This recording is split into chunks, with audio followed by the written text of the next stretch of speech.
Hey everyone, this is Pete, and welcome back to Atari ST A to Z, a series of short playthroughs of Atari ST games, some which I grew up with and some which are new to me.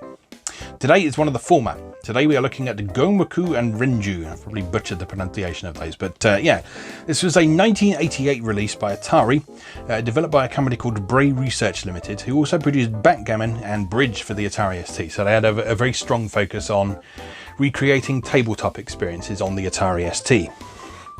Now, I find this game quite interesting. I didn't really enjoy playing it that much back in the day when I was a kid, largely because it's presented in quite a dry manner. But looking back on it now, I find that really interesting because this was sort of packaged and marketed almost like a serious piece of software, almost like a sort of application, which I find really interesting. So if I can just bear with me. Yeah, if we compare the packaging for something like Hyperdraw, which was a drawing package for the Atari ST, you can see that the packaging for Gomoku and Renju is very similar. And that was presumably in an aim to kind of court a market of people who maybe didn't play very many video games, but had an interest in maybe tabletop gaming as a hobby. Yeah, I'm not sure the exact reasoning behind that, but yeah, I find that sort of method of presentation quite fascinating. So the game is based on the gem interface, as you'll see when we come to play it, which is one of the ways it made it look quite dry, but it's also one of the ways that what I just described would work really well. So people who were used to using serious applications on the Atari ST would be very familiar with the gem interface and how it worked.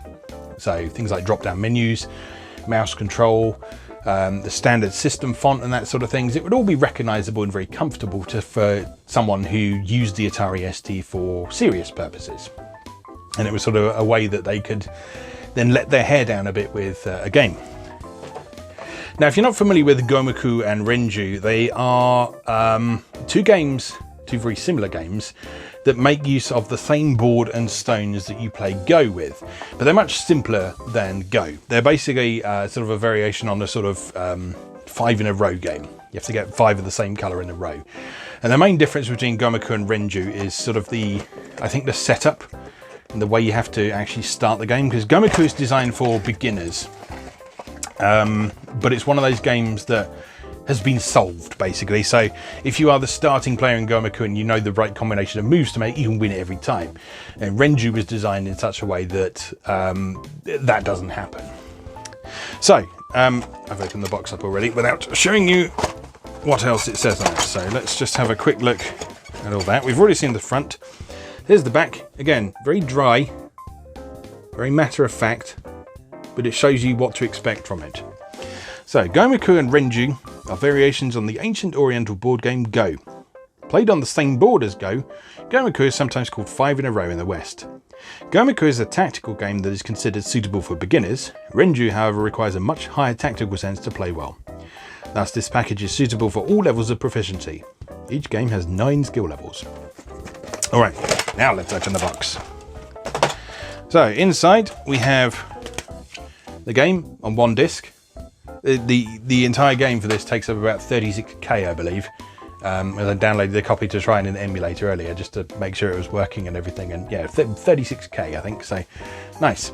And then we've got this manual, which is quite a nice quality actually. It's nice and glossy. There's no color pictures though, because the game itself isn't actually in color. But yeah, here we are. Player's Guide Notes for Atari 520, 1040 and Mega computers. Monochrome or color operation. Yeah, so this was another advantage of using the gem interface for this game. You can actually run this in any of the 3 graphics modes that the Atari ST was able to use. You had the low resolution 320 by 200 graphics mode, which allowed for the most colors in most cases, but it's still only black and white in this game. But yeah, that was the graphics mode that was used for most games. Then there was, I think it's 640 by 200, I think, medium resolution. So that's got a very sort of squished look to it. But it was sort of the highest resolution that the Atari ST could do on a color monitor or a television. And then there was the high resolution mode, which I think was 640 by 400. and you needed a dedicated monochrome monitor to use that. But this game could run in any of those graphics modes. And someone who is using the Atari ST for serious purposes would probably only have a monochrome monitor. So it was a very sensible decision for them to include that high resolution mode, given what we've already said. Right, copyright 1988.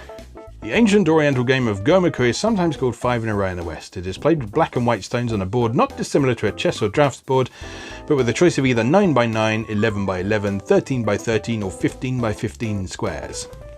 The Atari Gomoku program also gives you the option of playing a second game called Renju, which is very similar to Gomoku but which requires much more skill to play well. In Japan, Gomoku is considered to be a game suitable for children because black, who moves first, can always force a win if the player controlling the black stones is adequately skilled. Renju, on the other hand, is considered to be much more serious. Yeah, so then we've got a bit of loading instructions and some basic instructions on how to play the game. Yeah, and here's where we have the difference between Gomoku and Renju. So, Renju is similar to Gomoku, but it's far more complex because of the restrictions placed on black to counterbalance the advantage of moving first. In Japan, Renju is considered to be a much more serious game than Gomoku. There are official rankings called dans, so much like Go, and professional players who can earn a good living at the game. Renju is only played on a 15 by 15 board, so whereas Gomoku you can play on a smaller board, Renju you can play on a you have to play on the largest board.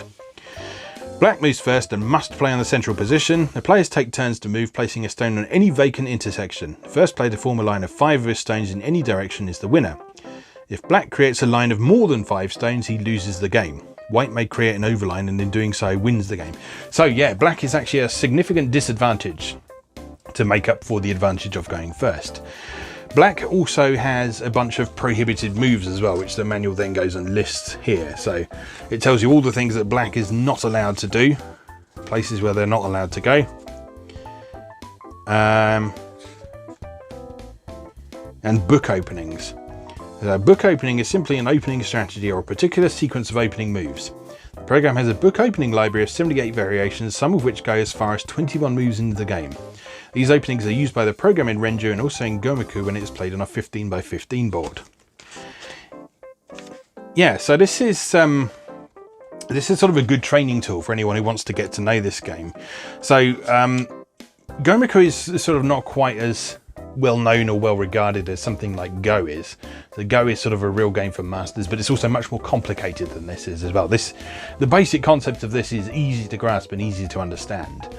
But this manual actually gives you some really helpful advice and information about how you can learn to play better and how you can move on from playing Gomoku to Renju with all its restrictions and so on. So we'll probably stick with just Gomoku today because I don't have a ton of experience with playing this game and I'm not very good at strategy games. But, well, I did have a quick go earlier and I beat the computer on level 1. So let's see if I can do that again. Let's go play Gomoku and Renju. Okay, here we are with Gem, which is going to lead us into the wonderful world of Gomoku and Renju. First things first though, I'm going to do something that we haven't had an opportunity to do previously on this series, which is to change the resolution. So, Gomoku and Renju, because it runs in Gem, you can run it in low, medium or high resolution. You notice that high is dimmed out there because we can't use it on this monitor. We will switch to medium resolution now. This takes a moment to reload the interface, and then we have this sort of squished layout that allows you to sort of squeeze a lot more stuff onto the screen. And we'll double click gomoku.prog to load it up and begin playing. So there you go, that's how the ST's operating system, or rather the graphical user interface for the ST's operating system goes. So here we are. As I said in the intro, this is presented very much as sort of quite a serious application. So there's no sort of fancy bells and whistles in this. You've got a simple set of menus up at the top.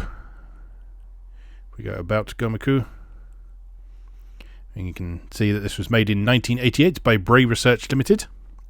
In the game menu, you have the options to allow it to advise a particular move for you, take a move for you. You can step forward and step backward as well if you make a mistake, or if you want to sort of analyze different ways that you can play the game.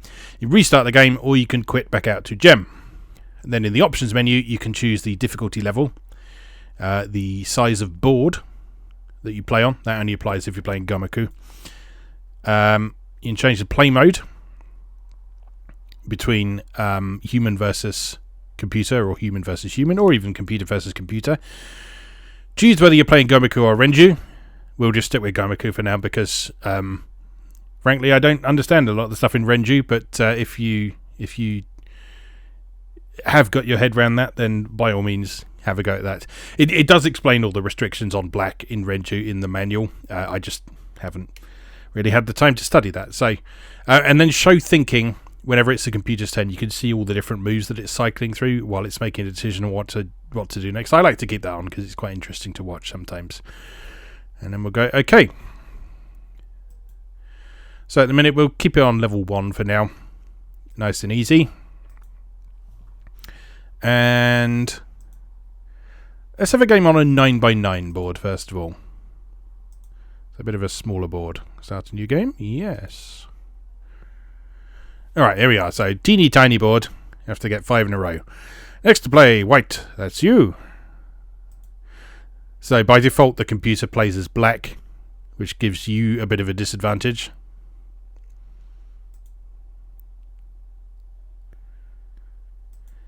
And so, all you do is you just click where you want to place a piece. And you're away.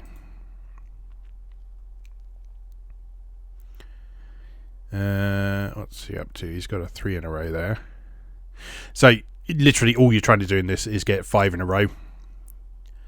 But it distinguishes itself from something like Connect 4 or something in that you're playing. Sorry, there's light on my face, isn't there? Bear with me. Just gonna have to live with that. Yeah, so it distinguishes itself from stuff like the tabletop game Connect 4 in that you're playing on a flat surface rather than dropping things in from above. That makes a surprising difference. And playing on a teeny tiny board like this, there's actually not very much room to get 5 in a row. So I can see this ending in a stalemate quite quickly. But well, let's see what happens. Oh no, don't you even think about it, sunshine.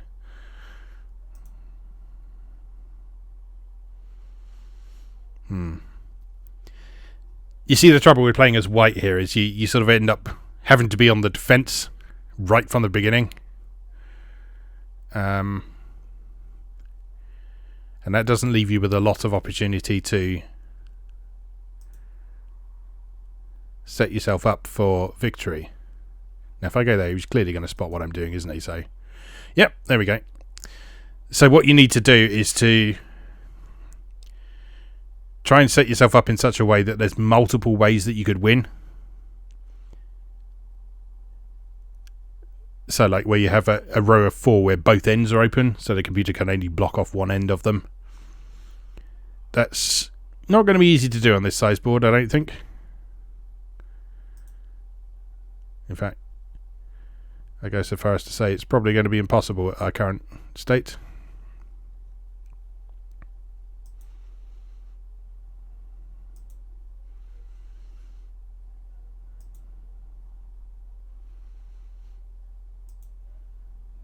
Yeah, this is going to be a stalemate, isn't it, clearly? Unless I do something really stupid, which is not beyond the realm of possibility.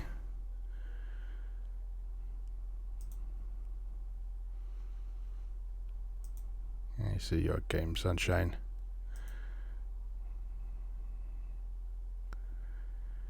Well, I got 4 in a row there, and that's nice, isn't it? Got lots of 4s. Just not enough room to actually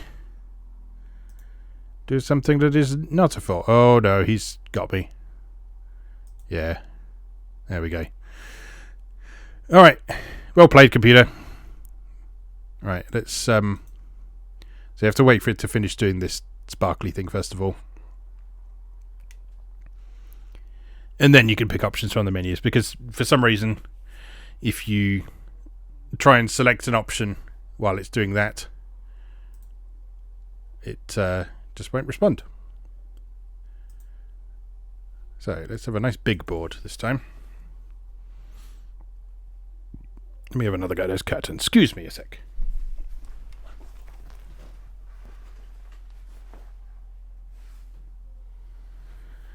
That's better. Right. So we are playing white again. Let's see how things go this time.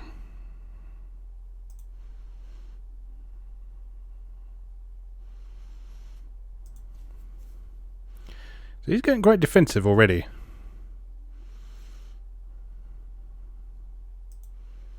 Which is interesting.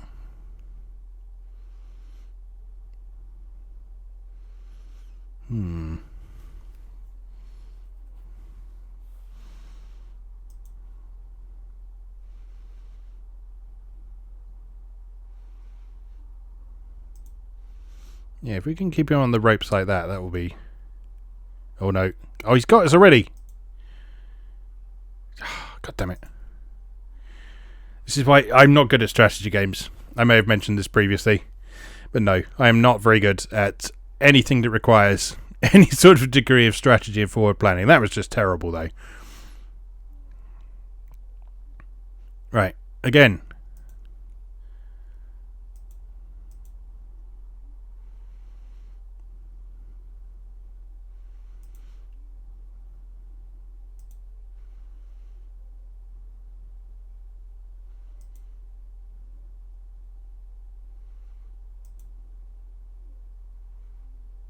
Oh, he's done it again, hasn't he? I'm not... Start again. Yeah, I need to pay attention to what he's doing.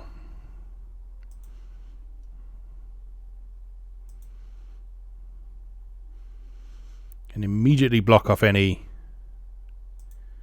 scummy attempts to be clever.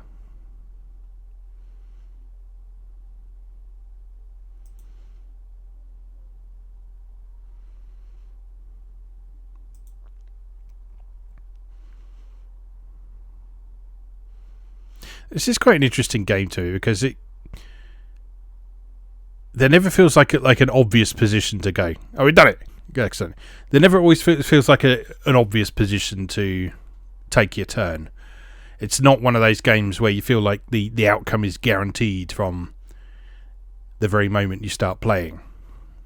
Because the actual mechanics of it are so simple and straightforward, it really is a game that's very different every time you play it.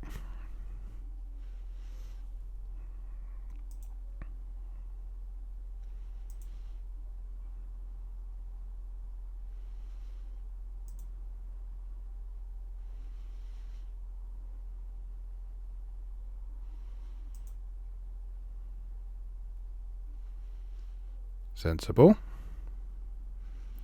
How about there? Yeah, we got him.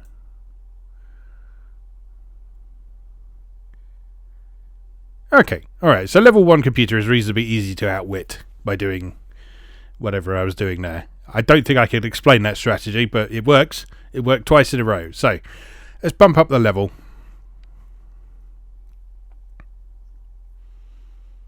When you're quite finished. Thank you. Select level. Level 2. And start a new game. Yes.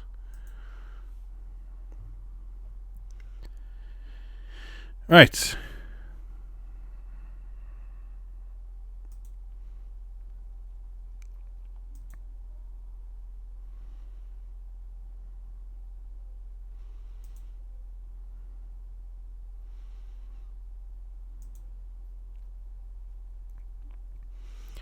Yeah, I can already feel him trying to be a bit more sneaky.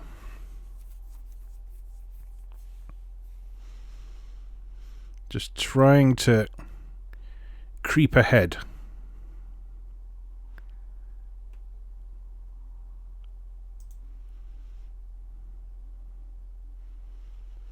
And get himself into an advantageous position. But I think we might I think we've got him again, haven't we?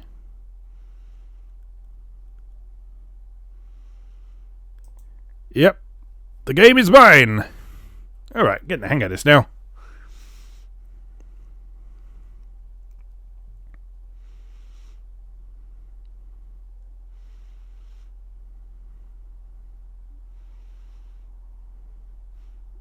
Alright, again, another game at level 2.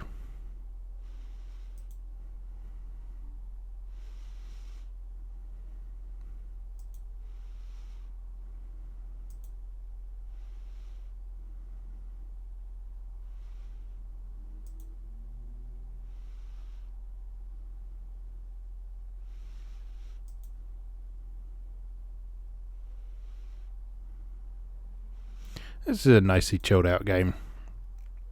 I mean, it's very, very no frills, as you can see. And as you might expect, as a youngster, I kind of bounced off this quite hard for the fact it didn't have any sort of fancy graphical bells and whistles and that sort of thing. But, yeah, I can very much see the appeal now. For various reasons.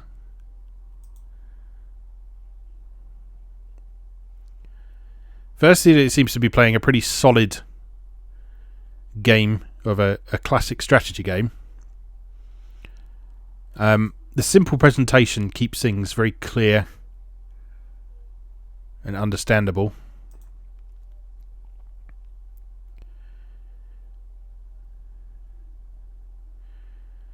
Yeah, some fancy flashy graphics and sound effects might be nice, but you don't need them for this. It's just a simple tabletop game. All you need, some black and white counters. And a space to put them.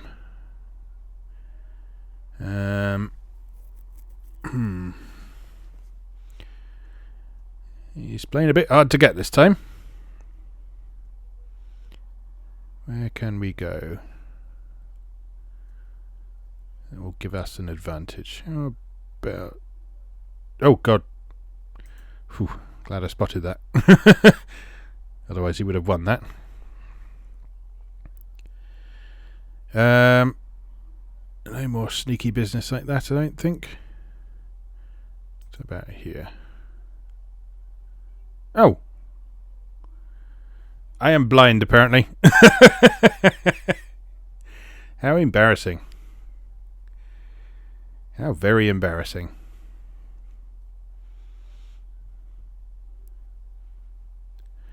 Alright, well, I'm not standing for that. Let's go again.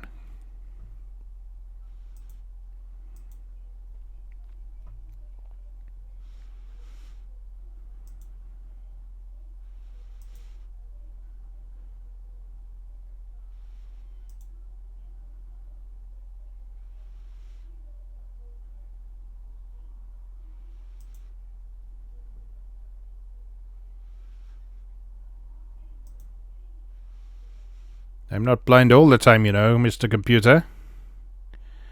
I'm just an idiot some of the time.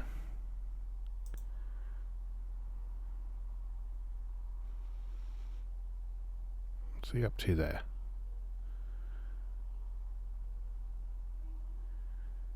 Oh, he's blocking off my end of that. Okay. Let's go there.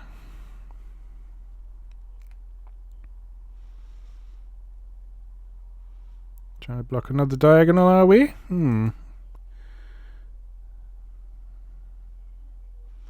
Yep, sensible.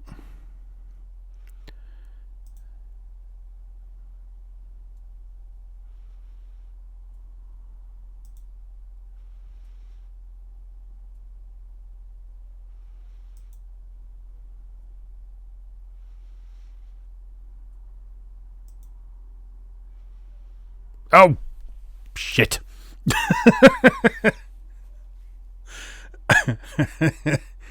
This game is so frustrating. Alright. One more go.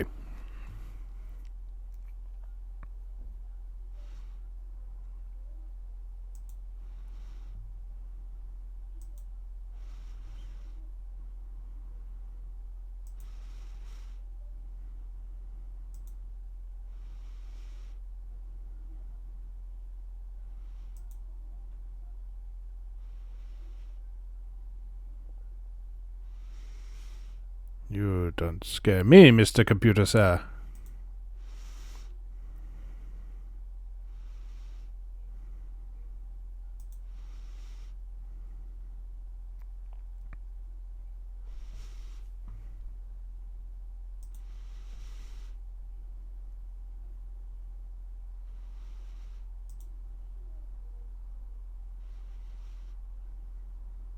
Oh, he's beaten me again, hasn't he?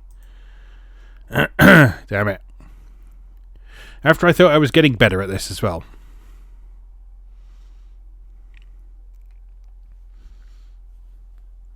One more go. One more go. I want to go out and win.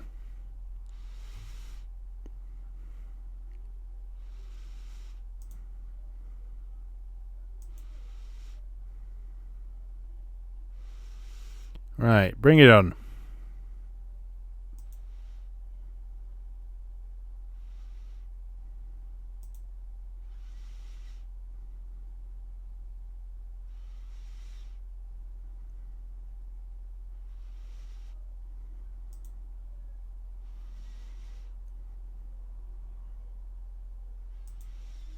Nope. Not this time, sunshine.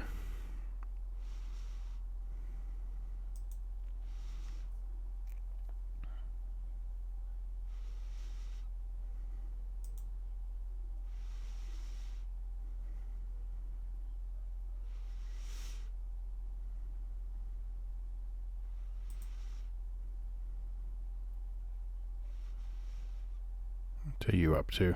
I don't like it, whatever it is.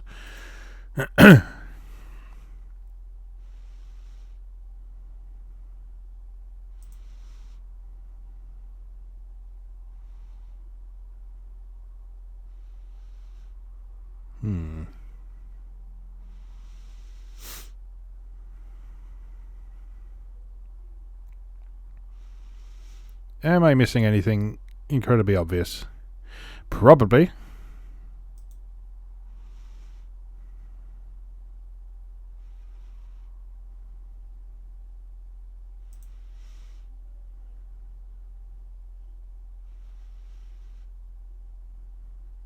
I'm paranoid now.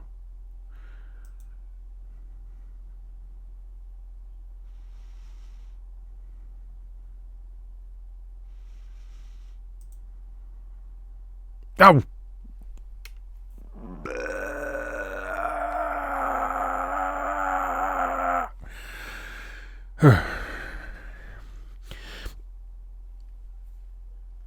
You know.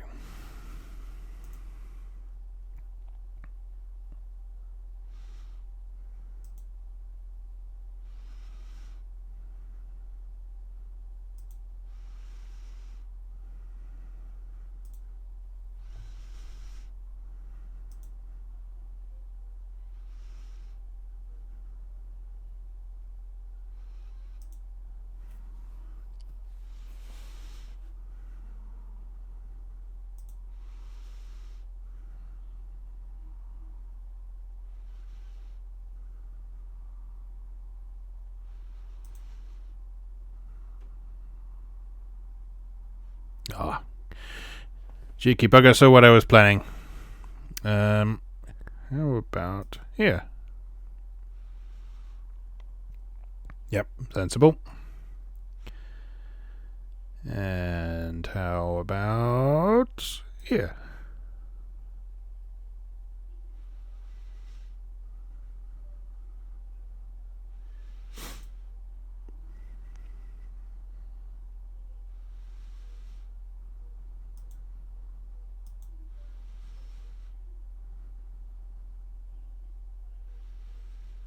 Nuh-uh. None of that.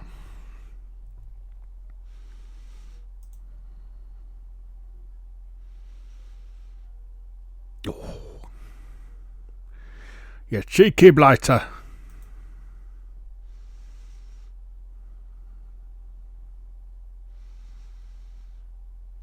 Yeah, he's blocking off all my possible angles of attack right now, isn't he?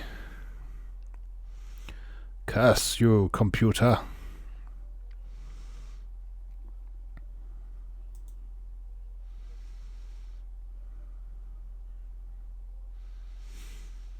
Where are you going?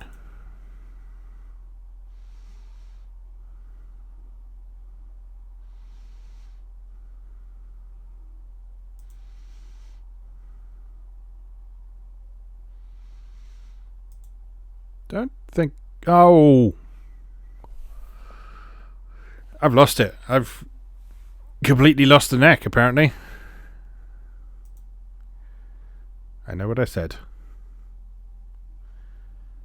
But, you know, I can't finish on a loss, can I? That's just ridiculous. That's crazy talk.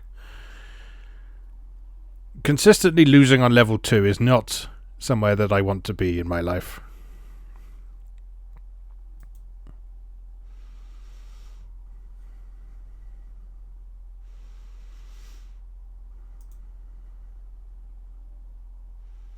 Oh no, I fucked that up already, haven't I? Oh no. He missed an opportunity there. He hasn't missed an opportunity this time, though. I don't even need to finish that one. Let's just go again.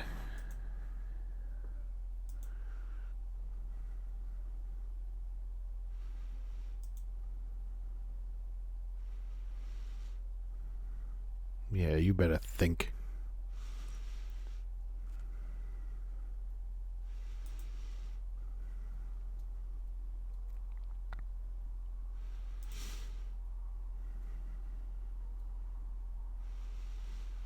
I don't think so.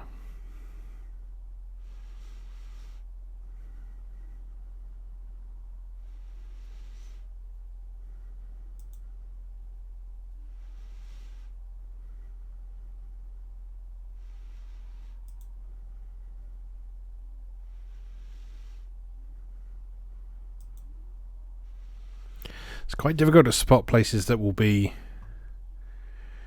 to your advantage while also inconveniencing the other player. I guess that's sort of the genius of this game, if you like.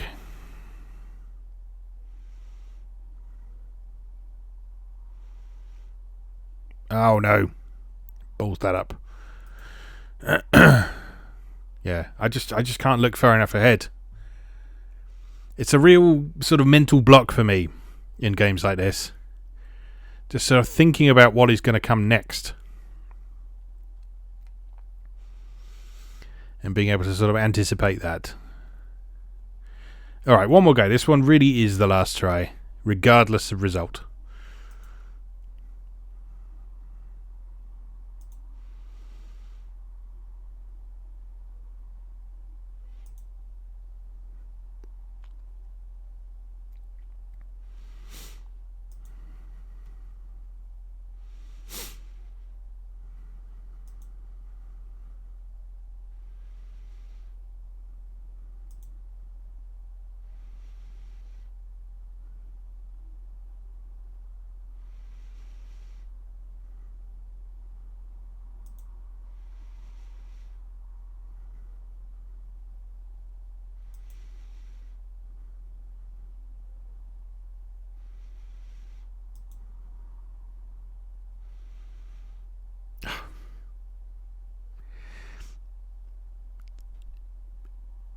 No, not happy with that.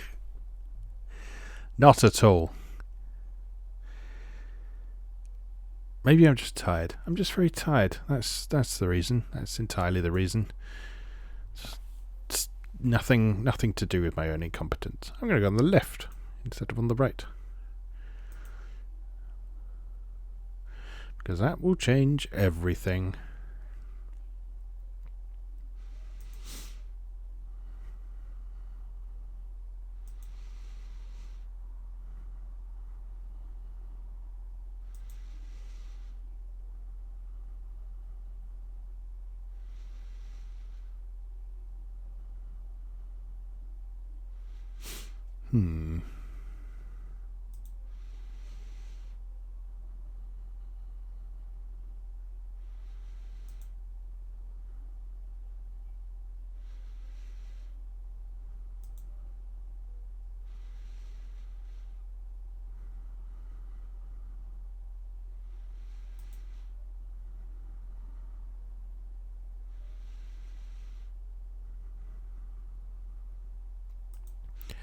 Yeah, after a while you just get into a rhythm of blocking and not really benefiting yourself, which makes things a little bit awkward. But I don't know, maybe you do just have to focus on that a bit more and then sort of try and fill in the blanks as much as you possibly can.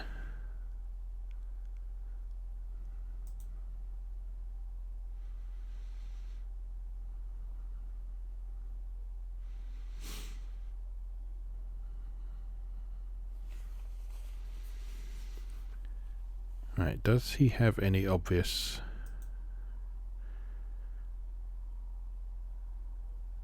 things set up?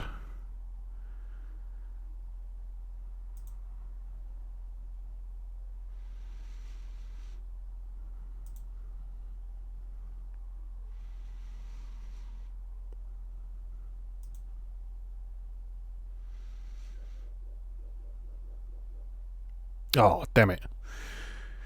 It could have been a nice diagonal win there, but no. No.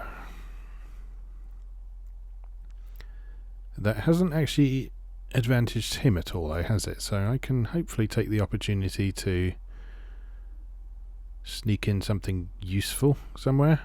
How about there?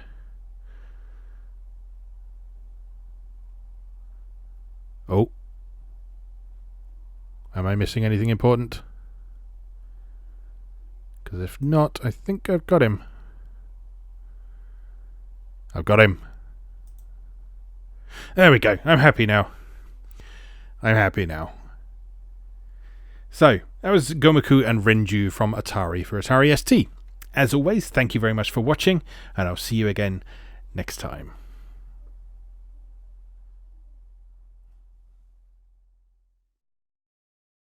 Thanks for watching.